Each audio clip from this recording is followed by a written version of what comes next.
My name is Sophie Hale, and I never thought I'd become the target of my own family's scorn, especially not after everything I did for the person who mattered most to me, my grandmother, Eleanor Hale.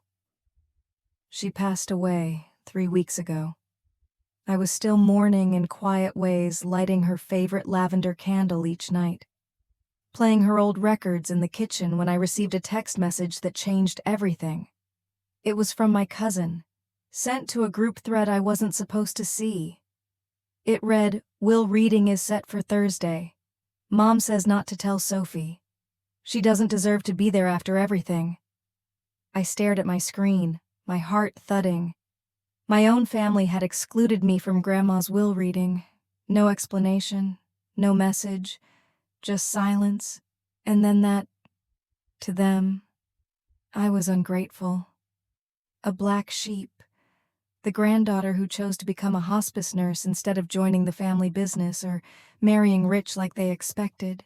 They said I used my kindness as manipulation, that I only spent time with Grandma to secure my piece of the inheritance. But I knew the truth. I loved her. I cared for her not because I wanted anything, but because she was the only person who ever saw me, truly saw me, for who I was. So, I made a decision. I would go to the reading, whether they wanted me there or not. I didn't care if I walked into a storm of glares or biting whispers. I needed to know what Grandma's final wishes were with my own ears. And deep down, a quiet part of me believed she wouldn't have left me out without a reason. I was right, but nothing could have prepared me for what happened next. Growing up, I never fit neatly into the Hale family mold. My father, Thomas Hale, was the second son in a long line of real estate developers, attorneys, and financial strategists. But he broke the pattern. He became a high school English teacher, quiet, thoughtful, and deeply principled. And that meant we lived in a modest 2-bedroom apartment on the north side of Boston, while my uncle and cousins lived in gated communities with golf memberships and household staff. My mother passed away when I was just 8, after a long battle with cancer. It was my grandmother, Eleanor Hale, who stepped in not out of obligation, but out of love. She offered to take care of me while my father was at work. And so began the slow intertwining of our lives. Every weekday afternoon, I'd arrive at her grand old home on Beacon Hill, a towering brick house with ivy climbing the front and a brass knocker shaped like a lion's head, and every afternoon, she'd be waiting at the door, wearing an apron that smelled faintly of cinnamon. We spent hours in her kitchen, kneading dough, testing soups, laughing over recipe disasters. It wasn't just about the food. It was about the rhythm, the steady, comforting heartbeat of her presence. "You remind me of myself when I was younger," she'd say, placing a warm hand on mine as we sipped tea. Not loud, but listening. Not chasing status, but choosing meaning. I was just a child, but even then, I understood that she was different. Despite having more wealth than most people could dream of, she never wore flashy jewelry or hosted extravagant parties. Her favorite place in the world was her garden, a secluded patch behind the house with lavender bushes, climbing roses, and a creaky white swing that had been there for decades. And yet, the rest of the family didn't see her this way. My Uncle Richard, her oldest son, had taken over the family's investment firm. He was sharp-suited, always rushing between meetings, talking in percentages and projections. His wife, Linda, was the kind of woman who made everything about appearances, from her Instagram-perfect brunch spreads to her passive-aggressive compliments. She mastered the art of performance. Their children, my cousins, were molded in their image, polished, poised, driven, and frankly indifferent. Madison, the eldest, once looked up from her phone long enough to ask me, "So, hospice nursing isn't that kind of sad and gross?" She wrinkled her nose, then went back to scrolling. They treated Grandma Eleanor like a fragile relic, something to pose next to during the holidays for photos, then forget about until next year. Their visits were brief and scheduled always with an exit strategy in place. They never saw her when she was wearing her old robe at 6 a.m., humming to herself in the kitchen, or when her hands trembled just slightly as she reached for her teacup. But I did. I stayed after dinner to help her fold laundry. I rubbed lotion into her hands when her arthritis flared. I took her to the doctor, the farmer's market, the garden center. I knew the exact temperature she liked her tea steaming, with a splash of oat milk, and the name of her first pet, a cocker spaniel named Daisy. I learned the rhythm of her breathing and could tell when something wasn't right without her saying a word. I didn't do it because I expected anything in return. I did it because she was my home. Still, over the years, I felt the tension growing. Aunt Linda started making little digs during family gatherings. "You're always around, Eleanor," she once said, sipping from a crystal glass. "She must be so grateful for the company, especially since you're not too busy with a career." It stung, but I smiled through it. I was used to being underestimated. They saw me as unambitious, as someone who had settled for a modest life. But Eleanor didn't see me that way. She called me her heartbeat, her steady place, her mirror. When I got accepted into nursing school, she framed the acceptance letter and placed it on her piano. When I graduated, she gave me a brooch shaped like a magnolia and said, "You bloom in quiet ways. Never let them make you feel small for that." Still, the whispers started coming more frequently. "She's always around." I overheard Aunt Linda say once, "I just hope Mom isn't being manipulated." At first, I brushed it off as paranoia, but then came the restrictions. Suddenly, I was told that Grandma needed rest and my visits were cut down to weekends only. When I did show up, I'd often find one of my cousins there, watching me like a hawk, steering the conversation. One Sunday, I arrived with fresh-baked shortbread cookies, Grandma's favorite.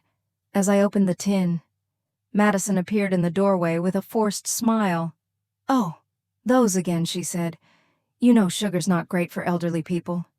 Grandma shot her a look. "One cookie won't kill me, dear." But the tone had shifted. The walls were going up. And even though Grandma tried to shield me from it, I knew something was brewing behind the scenes. One evening, as I helped her into bed, she gripped my hand with surprising strength. "Sophie," she said quietly, "they think I don't notice, but I do. I see how they treat you. I see how they circle like vultures. But don't you let them make you doubt who you are." I blinked back tears. "I won't. I promise." She nodded, then smiled, her eyes softening. "Good, because I have a few surprises left." I didn't understand what she meant at the time, but I would soon. The last Christmas before she passed, I wasn't invited to the family gathering. Aunt Linda sent a terse text. "Just keeping things small this year. Hope you understand."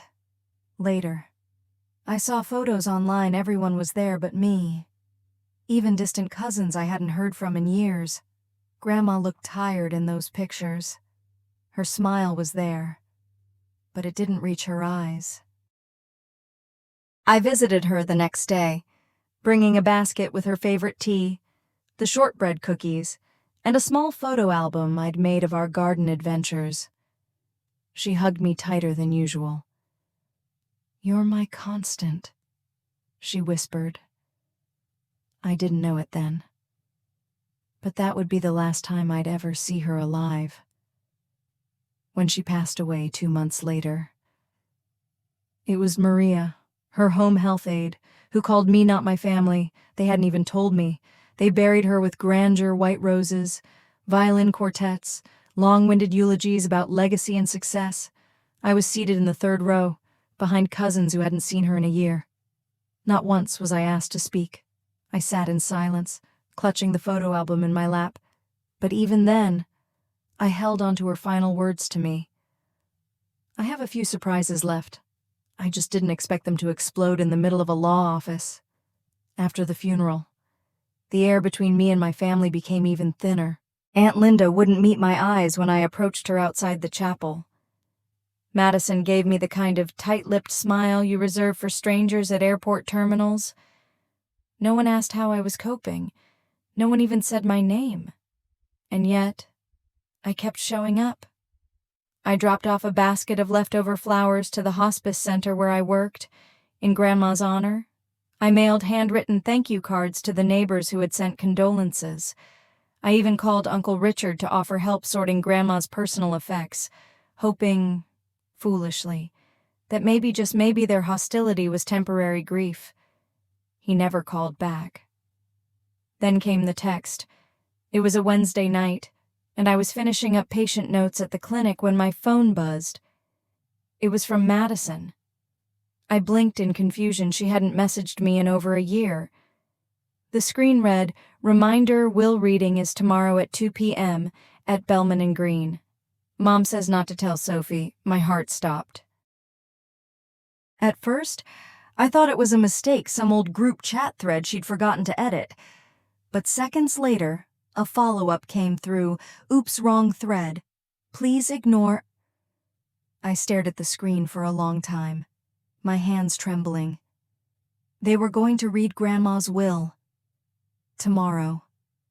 And they hadn't even told me. They'd planned it behind closed doors, probably assuming I'd just quietly stay in my corner like I always had. Like I always did when they insulted my career, or excluded me from parties, or smiled while cutting me out of photos. But this wasn't just a dinner invitation. This was Grandma's final word, and I wasn't about to let them silence her or me. That night, I barely slept. I kept hearing Grandma's voice in my head. "I see how they treat you." I imagined her walking slowly through the garden, pausing near the lavender bushes to breathe deeply, hands clasped behind her back. Would she have wanted me there? Yes. Without question? Without. The next morning, I took a personal day from work. I laid out 3 outfits, none of which felt right. Eventually, I chose the navy blue dress with pearl buttons. Grandma had always said it brought out the kindness in my eyes. I tied my hair back, applied a little mascara, and stared at my reflection. "Be brave," I whispered. The law office of Bellman and Green was housed in one of those polished brownstone buildings in Back Bay, the kind with brass plaques and old oil paintings in the lobby. When I stepped off the elevator, I saw them immediately, my entire extended family, huddled in a circle like an exclusive club. Madison noticed me first.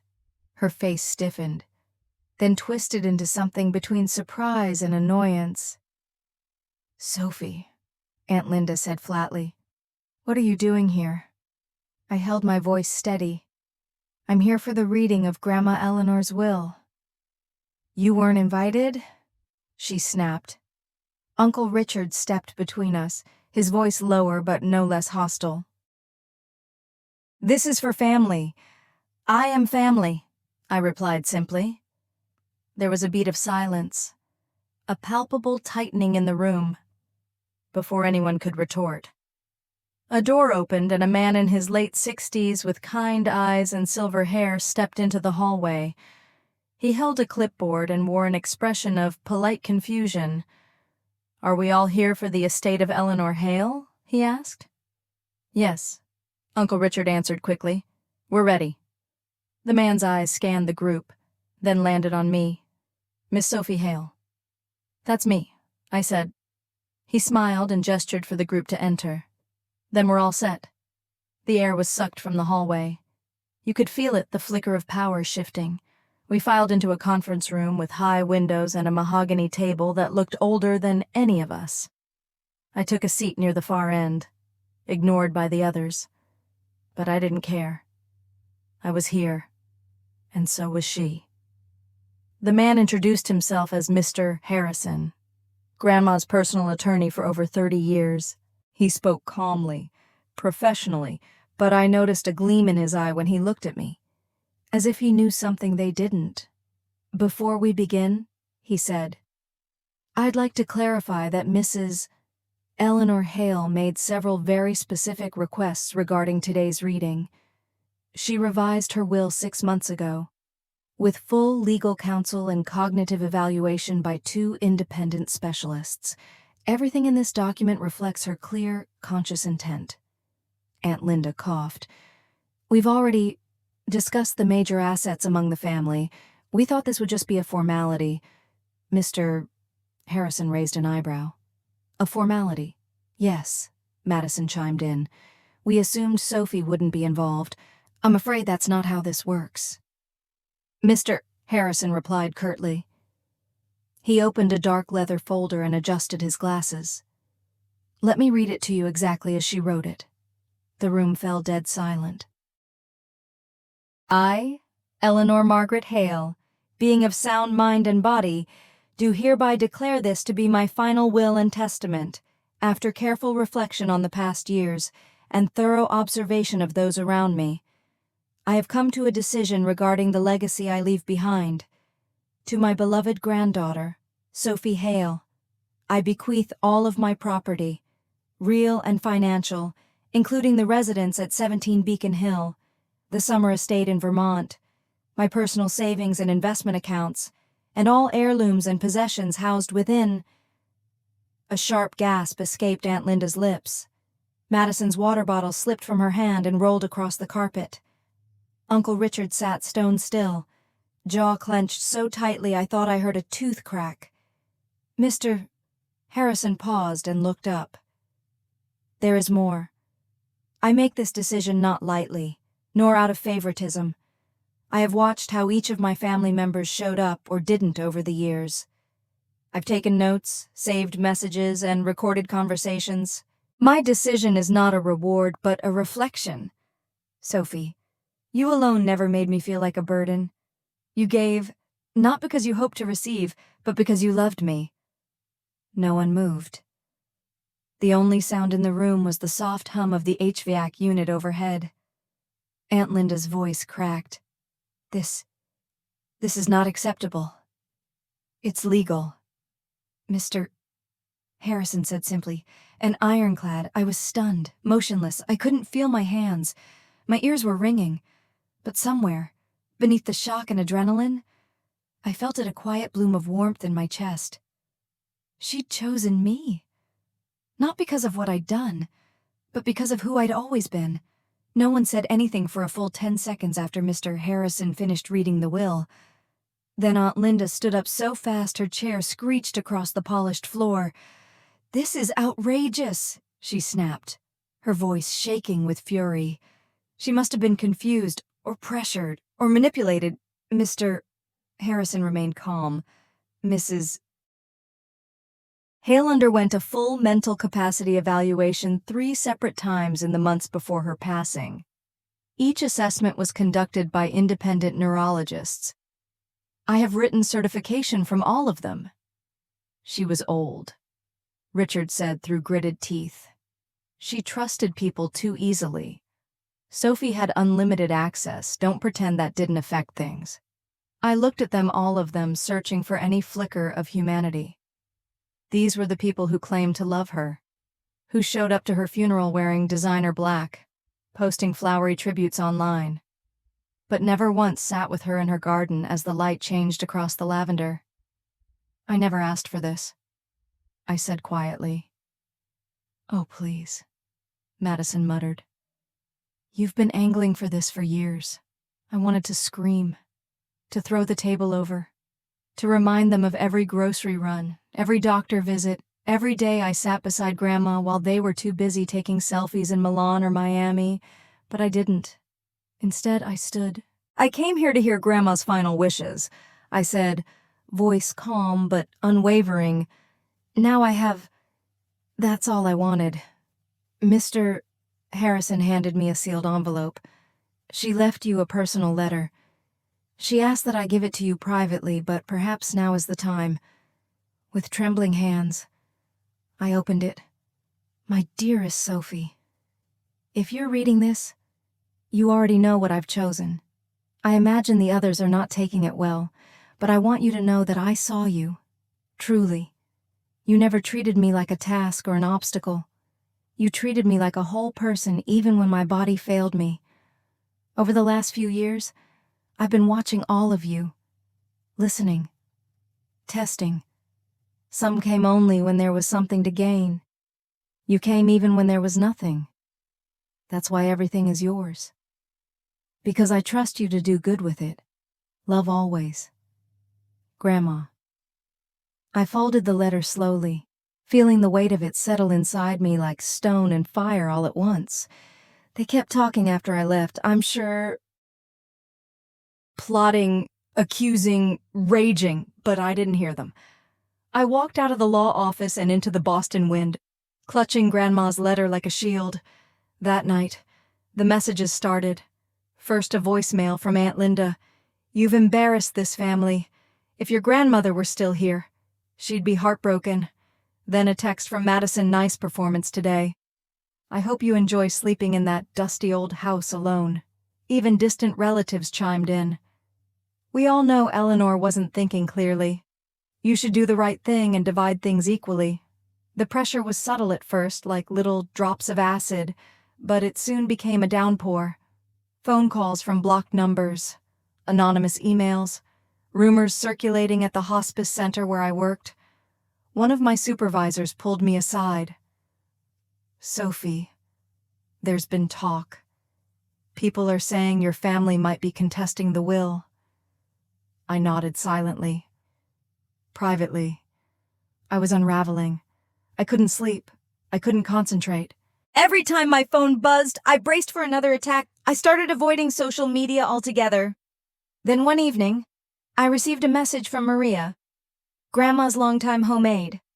Sophie, I think you should come to the house. There's something you need to see.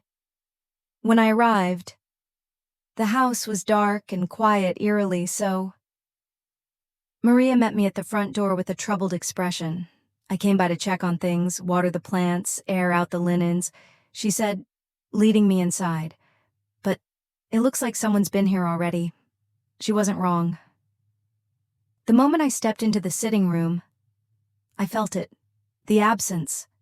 Things were missing, subtle but undeniable. The antique clock that used to sit on the mantelpiece gone. Grandma's favorite crystal vase from the hallway vanished. We moved from room to room, and my stomach dropped further with each space. Her jewelry box was almost empty. A row of porcelain figurines in the dining room half gone. The embroidered blanket her mother had made stripped from the end of her bed. I sank onto the edge of the mattress, reeling. They're stealing from her, I whispered. Even after death? Maria nodded, eyes misty. They came the night after the funeral, said they were handling things. I didn't know what they were taking. I stood, heart pounding. They think they've already won, that they can just take whatever they want before I even have time to breathe. Maria hesitated. Then she reached into her bag and pulled out a small black velvet pouch. She asked me to give this to you, said it wasn't for just anyone's eyes. Inside was a tiny brass key. The closet, she said simply. Far back left corner. There's a panel behind the coats. Together. We went upstairs. I moved aside the coats and found a small panel just as she described. Behind it, hidden in the wall, was a fireproof lockbox. No bigger than a shoebox. My hands shook as I turned the key. Inside a leather journal, several USB drives, a manila envelope labeled "In case of conflict," and a single handwritten note in Grandma's unmistakable script. Sophie, if they come for you, use this, that night. I read every page of the journal. Grandma had recorded everything.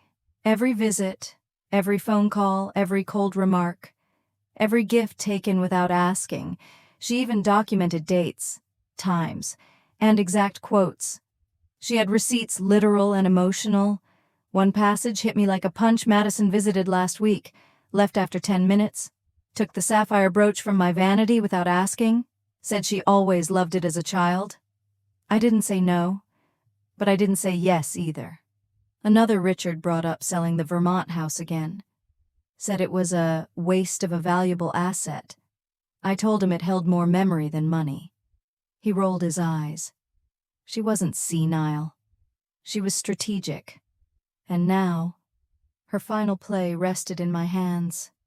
The USB drives held video files. I clicked on the first one, dated 6 months before her death. Grandma sat in her favorite chair, wearing her rose-patterned cardigan. If you're watching this, Sophie, it means things have turned ugly. I'm so sorry, my darling girl. I hoped they would surprise me. But I prepared for the truth. She looked into the camera, eyes sharp. Let them try to challenge this. I've documented everything. My breath caught in my throat. This wasn't just a will, it was a battle plan. By the time I finished watching all the video files, the sun had started to rise. I hadn't slept. I couldn't. My head was spinning with everything Grandma had left me, not just memories, but ammunition. 17 videos, dates, specific incidents, direct addresses to me and to whoever might be challenging this. She wasn't just saying goodbye. She was building a wall around me, a fortress of truth. I knew I couldn't face this alone. That morning, I called Mr. Harrison. I found something, I told him. Within 2 hours, I was sitting across from him in his corner office. The USBs, journal, and envelope spread across the polished desk. He read in silence for several minutes, then leaned back in his chair, nodding slowly. She was sharper than all of them combined. He murmured, I never doubted her clarity, but this is remarkable. Will it help, I asked, voice low. It won't just help, he said. It will win. He connected me with Sarah Donovan, a litigation attorney who specialized in estate disputes. A tall, silver-haired woman in her 50s. She greeted me with a firm handshake and an unreadable gaze. I've reviewed your grandmother's will, she said, flipping through her notes. Mr. Harrison said you have physical evidence. I'd like to see everything. I handed her the journal, then opened my laptop and began playing the videos. She didn't say a word until the third one ended. Then she smiled. This changes everything. Sarah moved fast. First, she had her paralegals digitize the journal and transcribe all the videos. She drafted cease and desist letters to every family member suspected of removing items from the house and had them hand-delivered by courier. Do not communicate with them directly, she told me. From now on, everything goes through me. She also filed an emergency injunction to freeze the estate, prohibiting anyone from selling or moving assets until probate concluded. We submitted a full inventory request to the probate court, accompanied by Grandma's personal documentation. Your family may try to challenge the will, Sarah warned. They'll allege undue influence, coercion, mental incapacity. That's standard. But the video proves she was clear, crystal clear, and we're going to make sure the court sees that. She also looped in a forensic investigator, a former FBI analyst now specializing in asset tracing. He pulled recent online listings and found that a sapphire brooch matching Grandma's description had appeared briefly on a luxury resale site based in New York under an account linked to Madison's fiancé. We'll get it back, Sarah said confidently. But while the legal side was gaining momentum, the personal attacks were escalating. That week, I received 2 more voicemails from Aunt Linda, alternating between guilt-tripping and veiled threats. You've torn this family apart. Is that what Eleanor would have wanted? There will be consequences. Sophie, I promise you that. Then came the call from my supervisor at the hospice center. I hate to do this, she said gently, but we've received complaints from a woman claiming to be your aunt. She says you've been unstable lately, possibly neglectful with patients. I felt physically ill. You know that's not true. I said, I know, she replied, but we have to protect ourselves. I'm recommending you take a formal leave of absence. Get your affairs in order. It felt like the air had been pulled from my lungs. Everything I'd built, my career, my reputation. My peace was being dismantled by people who called themselves family. I went home that night and collapsed into Grandma's old chair, surrounded by books and heirlooms and ghost memories. My hands trembled as I lit one of her candles, lavender and bergamot, and closed my eyes. You prepared me for this, I thought, but I'm still scared. The next morning, Sarah called. I think it's time we bring them to the table. What do you mean I want to schedule a meeting? Not in court yet, but face to face. With their attorneys present, won't they just deny everything? She smiled. Not when I show them what we have. We scheduled it for the following Monday at Sarah's office. I spent the weekend organizing Grandma's belongings, cataloging what remained, photographing what was missing, labeling everything as evidence. Maria came by to help. She knew they'd do this, she said softly, as we wrapped crystal figurines in tissue paper. She told me the week before she died. My family won't remember me for who I was, but Sophie will. Sophie always will. I blinked hard, forcing back tears. She was right, I whispered. That Sunday night, I stood alone in the front garden of the house, my house now, and watched the fireflies flicker above the lavender bushes. I wasn't ready for what was coming, but I wasn't alone, either. Monday, the confrontation. They arrived at 9:45 a.m., sharp. Uncle Richard, wearing a three-piece suit that screamed power. Aunt Linda, in pearls and oversized sunglasses she didn't remove. Madison, looking tired but defiant. Their lawyers, two sleek men with briefcases and clipped tones. I sat at one end of the long oak table. Sarah beside me, Mr. Harrison behind us, arms crossed. After introductions, Uncle Richard's lawyer launched into a statement. We believe the will was manipulated. Mrs. Hale was in declining health. Sophie Hale had undue access and influence over her decisions. There is cause to contest. Sarah waited, calm, unflinching. Then she pressed a button on a remote, and the conference room screen flickered to life. Grandma's face appeared. My name is Eleanor Margaret Hale. Today is September 15th. I am recording this of my own free will, fully mentally competent, as certified by Dr. Whitman and Dr. Lee. I want to make clear that the decisions in my will are mine and mine alone. Silence. Then Sarah pulled out a copy of the inventory, with itemized notes of all removed objects, including who took them and when, supported by timestamps from security footage and photos from Grandma's own records. The total estimated value of missing items exceeds $380,000, she said coolly. You have 7 days to return them before we file criminal charges for theft of estate property. Aunt Linda gasped. Madison paled visibly. Uncle Richard's jaw clenched. Sarah leaned forward. Your mother saw everything. She documented everything. And she left Sophie the tools to make it right. Nobody spoke. They knew. And for the first time since this war began, so did I. 2 days after the meeting at Sarah's office, the first item was returned, the sapphire brooch. It arrived via insured courier. No note included. Packed in a velvet box with a tracking slip that led back to Madison's fiancé. The symbolism wasn't lost on me. Return the evidence quietly. Pretend it never happened. By the end of the week, other things trickled in the antique clock from the mantel, Grandma's quilt from the guest bedroom, even a few family photo albums that had been missing since the funeral. Most came through delivery services or third parties. No one returned anything in person. No apologies. No words. But the damage wasn't just material. It had seeped into every corner of my life. The hospice center called me back for a review meeting. I arrived with my hands shaking, clutching letters from Sarah and Mr. Harrison verifying the legality of the estate, trying to breathe evenly as my supervisor, Janine, sat me down. Sophie, she began. We want to be sensitive to what you're going through, But several families have expressed concern your name has come up on social media in connection to the will controversy. I nodded slowly. I'd seen the posts.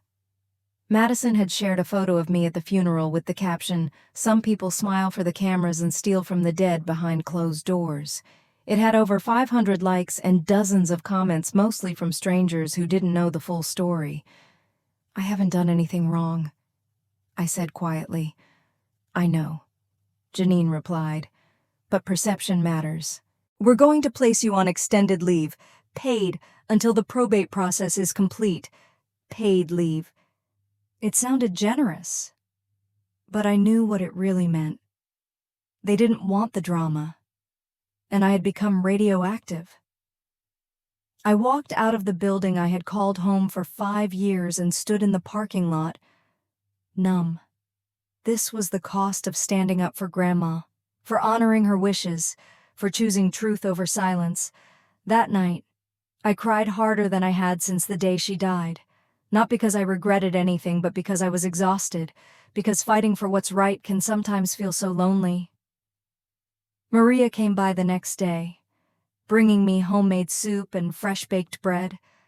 "I saw the post," she said gently. "It's cruel. I just want it to end. But if it ends on their terms, everything she built, everything she trusted you with goes with it."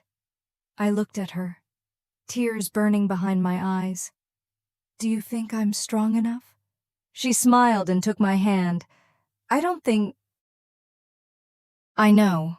That night, I reread Grandma's journal. There was one entry I hadn't really absorbed before, dated only 2 weeks before her death. "They will come for Sophie. Maybe not with fists, but with words, with whispers. I wish I could shield her from all of it. But what I can give her is proof that truth matters more than appearance, and that love, real love, is worth defending." The next day, Sarah called. "Uncle Richard has formally withdrawn his petition to contest the will." I let out a breath I didn't know I was holding. "But they're still whispering." I said, "They'll keep whispering. But that's all they can do now." We shifted our focus to the foundation Grandma had once spoken about starting. In one of her last videos, she said, "I've always wanted to create a place that supports the elderly who are alone, not just physically, but emotionally. So many are forgotten." With Sarah's help, I began laying the legal groundwork to establish the Eleanor Hale Foundation, aimed at providing support for elder care, hospice workers, and advocacy for those without family. It gave me purpose again. It made everything feel less like loss and more like continuation. But the war wasn't entirely over. One morning, I received a thick envelope at the front door. No return address. Inside court documents. Defamation lawsuit. Filed by Aunt Linda, alleging that I had orchestrated a campaign of slander against her character, and that false accusations had damaged her reputation and social standing. I stared at the papers, stunned. They had no legal leg to stand on, but I knew the real goal wasn't to win, it was to drain me emotionally and financially. I called Sarah. She sighed. "This is classic intimidation. Don't worry, we'll counterfile. But I need you to brace yourself. They're trying to make this hurt." "I already hurts," I whispered, and it did. Every day felt like walking a tightrope above a canyon of grief and fury. Some days I woke up numb. Other days, I cried making coffee. I avoided grocery stores where I might run into someone from the community. My world had shrunk to the walls of Grandma's house, and even they felt too wide. Then, one afternoon, as I sorted through her desk drawers, I found an envelope I'd missed. It was addressed simply to Sophie after the dust settles. I opened it with shaking hands. Inside was a single page, written in her looping script, "My sweet girl, if you're reading this, it means you made it through the storm. I never doubted you would. I want you to remember something important. This inheritance was never about punishing anyone. It was about protecting goodness, the kind that lives in people like you, the kind this world doesn't always reward. but desperately needs. They'll say you didn't deserve it. They'll say you schemed or manipulated. Let them. The people who matter will see you, just like I did. With all my love, Grandma, I pressed the letter to my heart and closed my eyes. Let them sue. Let them gossip. Let them sneer behind wine glasses and dinner parties, because I had something they would never have. Peace, and a love so real, so rooted, it outlived even death. It was a gray morning when Sarah called me, her voice calm in the way that told me things were not calm at all. "They're escalating," she said. "We just received notice that Aunt Linda's legal team has filed a subpoena request for your patient records at the hospice center." I nearly dropped my coffee. That's not even legal. Not without a court order. They're testing your limits. "Sophie," she said, "they want to rattle you. They're hoping you'll break." I sat in Grandma's old sunroom, staring at the ivy tracing the windows, the bird feeders swinging in the drizzle. They weren't just coming after the inheritance anymore. They were coming after my reputation, my profession, the core of who I was. But they had made one fatal mistake. They underestimated me. And they underestimated Grandma. By noon, Sarah had filed an emergency motion to quash the subpoena. She also prepared a counterclaim for legal harassment and defamation, attaching sworn affidavits from my supervisor, 3 nurses I'd worked with for years, and Maria.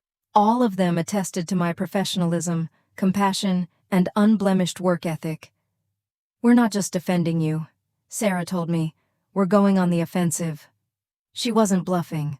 Over the next 48 hours, we submitted a full archive of evidence to the court: video footage, written records, text logs, time-stamped notes Grandma had made, screenshots of social media posts used to attack me, and documentation proving I had been the target of a coordinated smear campaign.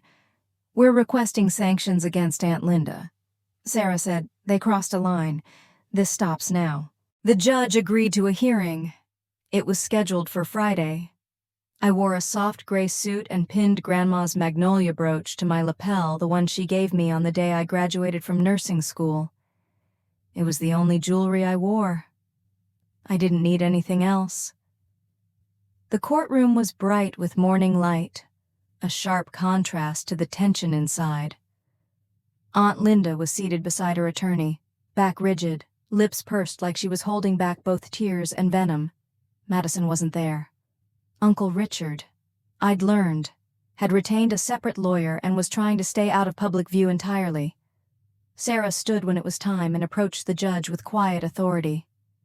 "Your Honor," she began, "this case is not about legal ambiguity or family miscommunication. This is about a sustained campaign to intimidate, slander, and destabilize a lawful heir, my client, because others were unhappy with the decedent's decision." She clicked the remote, and the courtroom monitor lit up with the first video. Grandma's face appeared. She sat in her favorite chair, wrapped in a burgundy shawl, hair pinned back neatly, eyes sharp. "My name is Eleanor Margaret Hale," she said, "and this is my final message to anyone who may question the choices I have made." The courtroom fell utterly silent. The judge leaned forward. I was not confused. I was not pressured. My decisions regarding my estate were made after years of observation. I have documented everything. The person I chose, Sophie, is not just my granddaughter. She is the only one who never treated me like a burden. When the video ended, the silence lingered like a held breath. The judge turned to Aunt Linda's attorney. "Do you still wish to proceed with your motion?" The attorney glanced nervously at Aunt Linda, then cleared his throat. "We withdraw, Your Honor." The judge nodded, then added, "The court also finds that the actions taken against Miss Hale constitute legal harassment and defamation. A formal warning is hereby issued to the plaintiff's counsel, and damages are assessed in the amount of $20,000 for legal costs incurred."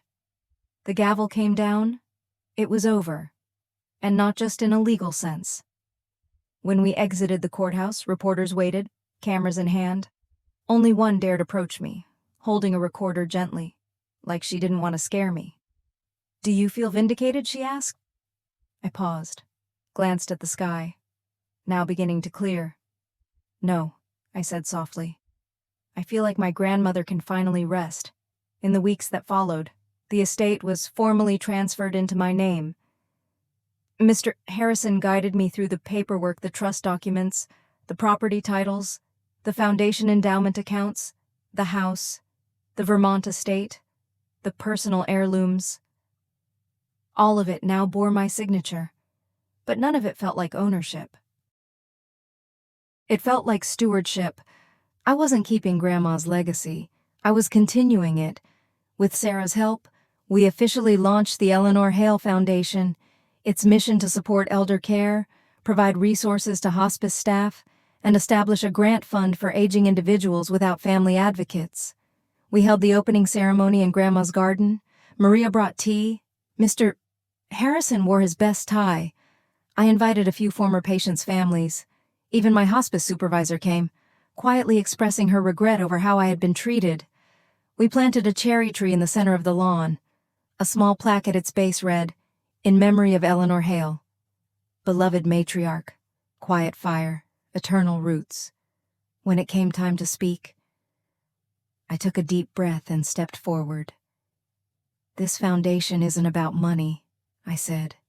"It's about memory, about dignity, about showing up for the people who shaped us, even when the rest of the world forgets them." I looked around the garden, where lavender bloomed in soft sways and wind chimes danced in the breeze. This home, this life, it's not mine because of blood. It's mine because someone believed in me when no one else did. And I'll spend the rest of my life honoring that belief. The next day, while sorting through piano sheet music in the parlor, I found a letter tucked beneath the bench. It was sealed with wax, my name written across it in Grandma's looping script. "To Sophie, when the dust has settled." I opened it, breath-catching. "My darling girl, if you're reading this, it means the storm has passed. You've walked through fire, and I am so proud of you. I want to remind you this inheritance wasn't about punishing anyone. It was about protecting what matters. About putting this family's legacy in the hands of someone who sees value beyond numbers. The world needs more people like you. Kind, strong, and rooted. One day, you'll be the matriarch not because of money or age, but because you'll know how to lead with love. When that day comes, stand tall. Our family may not deserve you, but the world does. I love you always." Grandma, I cried for a long time, not from grief, from release. From a feeling of completion I hadn't known I was craving. From the quiet joy of having kept a promise. Some people never came back. Uncle Richard moved out of state and cut off most contact. Aunt Linda deleted her social media and, in a final email, wrote only congratulations. "I hope you're satisfied." I didn't respond. Not because I wasn't, but because I no longer needed to prove anything to her. Madison scrubbed every mention of the inheritance drama from her Instagram, as if pretending it hadn't happened would rewrite the past. Only one cousin Ben, Richard's younger son, reached out with sincerity. He asked to meet for coffee. When we did, he said simply, "I didn't see it before, but now I do." "She was lucky to have you?" I smiled. I was the lucky one. And so life became quiet again.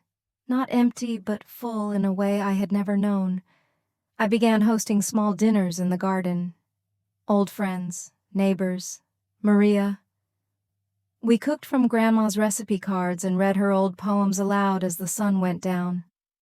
The Vermont house remained untouched, waiting, as Grandma had wished, for the day I was ready to make it a sanctuary, a retreat for caretakers and grief workers, a place of healing. I started writing again essays about elder care, about dignity, about the unseen work of loving someone until the end. One of them was published in a medical journal. Another went viral on social media. People began writing to me from all over, sharing their own stories of family betrayal, of silent grief, of strength found in unexpected places. And every time, I replied the same way: "You're not alone, and you're not wrong for loving someone who others forgot." 6 months after the court hearing, I stood in the sunroom one morning with a cup of tea. The cherry tree swayed gently outside. Bees hummed. A robin landed on the windowsill and stared at me for a long, unblinking moment. I smiled. We did it, Grandma. Not just the legal battle. We'd done something bigger. We reclaimed the truth. We planted something new where poison once grew. We found peace. And peace, I had learned, was worth fighting for. The summer after the court hearing passed more gently than I expected. For the first time in months, the house felt like a home again, not a fortress or a battleground, but something warmer, simpler. I opened the windows. I played Ella Fitzgerald records on Grandma's old stereo. I started baking again.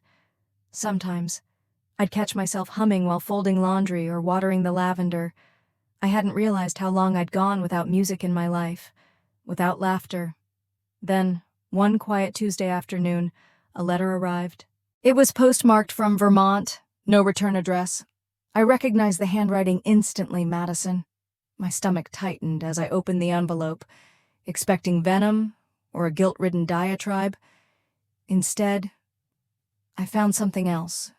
Sophie. I've been thinking about everything. A lot. I know it doesn't change what happened, but I wanted to say I'm sorry. I've been angry for a long time, mostly at myself. I think angry I wasn't closer to Grandma, that I didn't try to be. It was easier to blame you than to face that. I found an old photo of us, me, you, and Grandma at the lake house when we were 10. I barely remembered it until I saw your smile. You were always smiling around her. I guess I just wanted to say thank you for being what I couldn't be. I sat with the letter in my lap for a long time. It wasn't a full reconciliation. It wasn't asking for one either. But it was real. I wrote back, briefly, sincerely, "Madison, thank you for your words. I know this hasn't been easy for any of us. If you'd like to come by sometime, the garden is still blooming. Sophie." She didn't respond. But 2 weeks later, a small package arrived.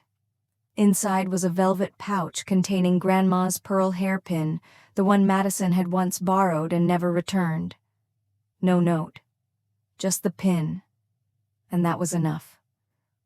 Later that month, I received a phone call from someone I hadn't heard from in years. Ethan, my father's cousin, Grandma's nephew. He had moved to Oregon decades ago and had long since lost touch with most of the family. "Sophie," he said after a pause. "I read about everything. The hearing, the foundation, I thought you should know you remind me a lot of your dad." I blinked. "You knew him well. He was my best friend growing up. He was quiet, like you, but principled, brave in ways that didn't always make sense to other people. Your grandmother adored him for that. We talked for nearly an hour, about my father, about Grandma, about the kind of legacy no court could write into a will. Before we hung up, he said, "If you're ever on the West Coast, come visit. I've got a few pictures I think you'd want to see." I found myself thinking more and more about family. Not just the ones I had lost, but the ones I hadn't known I had. The ones who had drifted, quietly, not from malice, but from distance, from time, from silence. And maybe it was time to build something new from what remained. I began reaching out, slowly, intentionally. I wrote to an old aunt who had attended Grandma's wedding in 1952. I called a second cousin who had sent a supportive email after the will was made public, but had been too shy to follow up. I asked Maria if she'd like to help coordinate a memorial gathering, not a grand affair, but something simple, personal, honest. She agreed instantly. We planned it for late September, on what would have been Grandma's 89th birthday. The garden that day was dressed in golds and reds and soft breezes. We hung up paper lanterns. We brewed spiced cider. We displayed old photos along the fence Grandma as a girl on a swing, in her nurse's uniform during her brief time volunteering during the war. Her and me baking cookies with flour on our noses. Guests began to arrive slowly. Maria brought her husband and teenage daughter. Mr. Harrison attended, still in his crisp gray suit, still with his quiet warmth. Ethan came bringing with him a worn photo album and a half-dozen stories I'd never heard about my father. Even Rachel, a cousin I barely knew, came with her toddler in tow.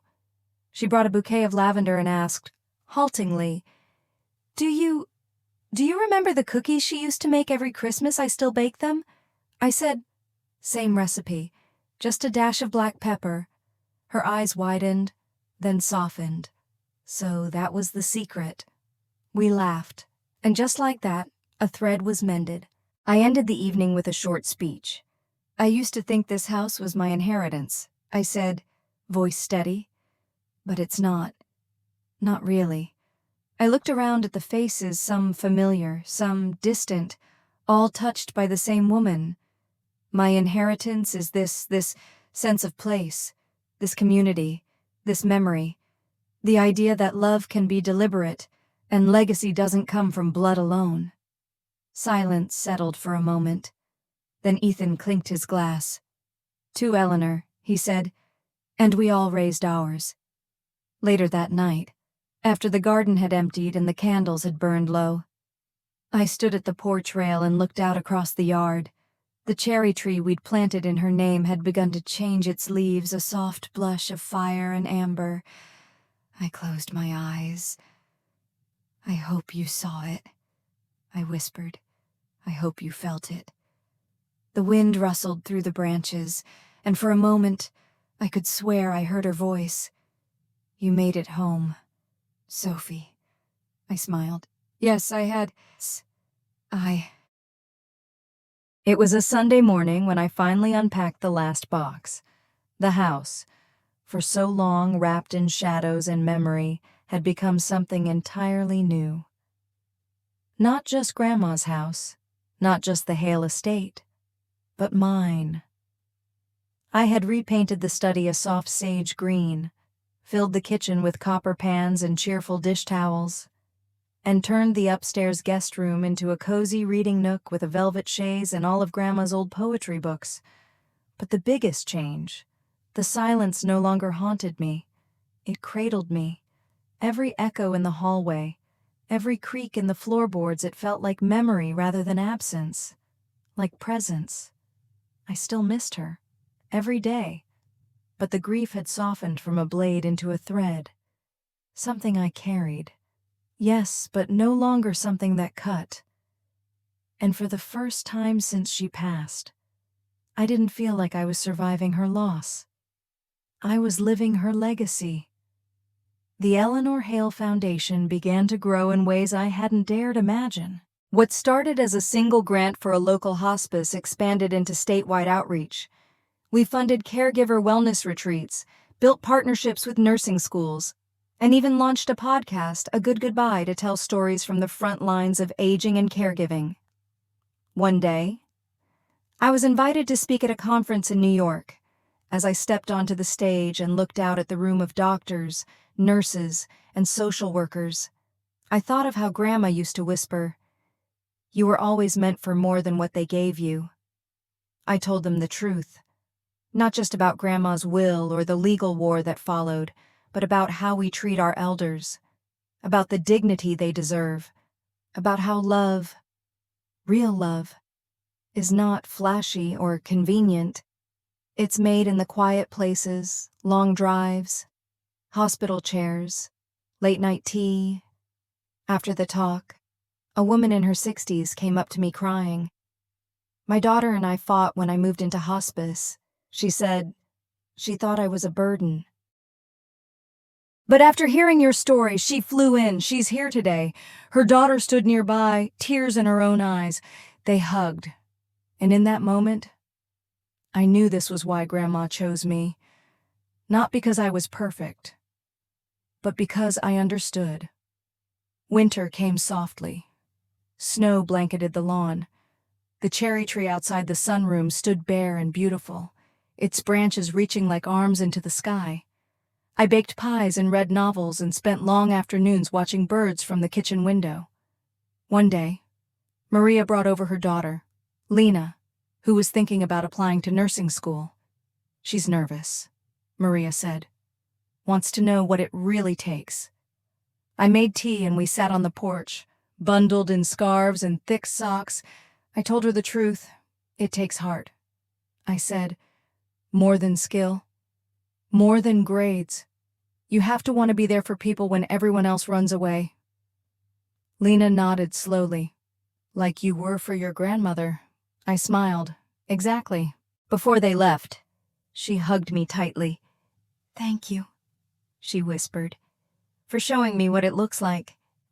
In early spring, I visited the Vermont house.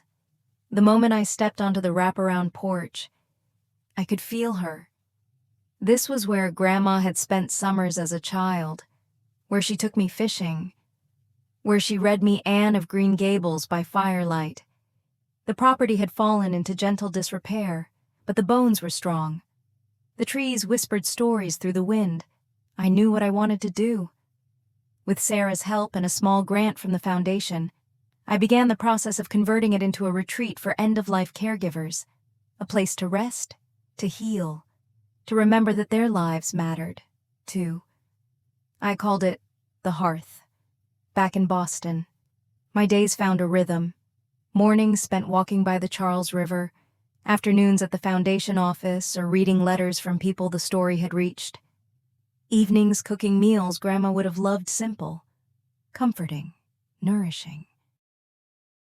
Sometimes I would still receive an email from a distant relative, some still bitter, some quietly curious, some saying nothing at all, just attaching old photos or recipes.